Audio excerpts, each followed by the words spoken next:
I'm a country boy from the heart of the hills, and I came to Texas looking for thrills. Being a country boy and easy beguiled, I fell in love with a woman's smile. Well, we had trouble, and finally I failed, and I ended up in the county jail. Now, the judge and I, we had quite a session. His honor decided to teach me a lesson. Well, he said 2 years in the Texas pen ought to convince me I couldn't win. Well, I raised the chain and I made the pen, that lonely world of forgotten men. When I first arrived at East Ham Farm, now I looked around with no alarm. The beds were clean and the chow was good, but son, I didn't know about chopping wood.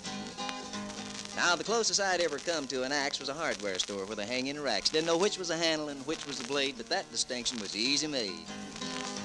Now, you grab the handle and you sweat and grunt, and the blade's the thing that wrecks the stump, and you too, boys, swinging, sweating, and swearing, despising that fountain pen.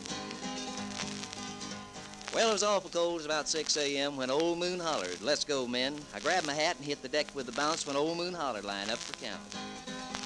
Well, we left the building and we made the yard, and there I saw the captain of the guard. He was saying something, but I was lost till he finally hollered, "19, boss."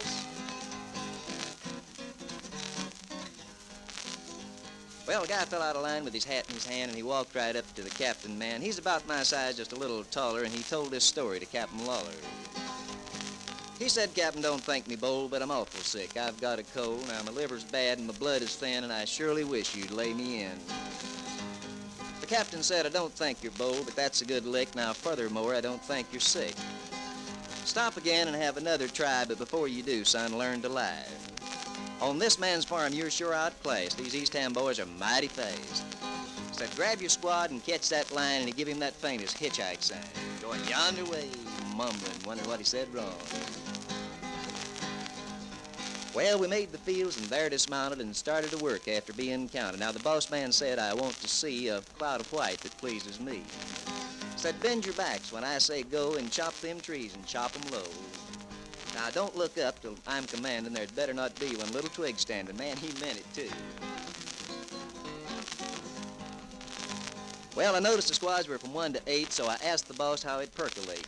He said the bulls were in number 1, but when a con was too old to run and too weak to try, just buzzard bait, they placed him in old number 8.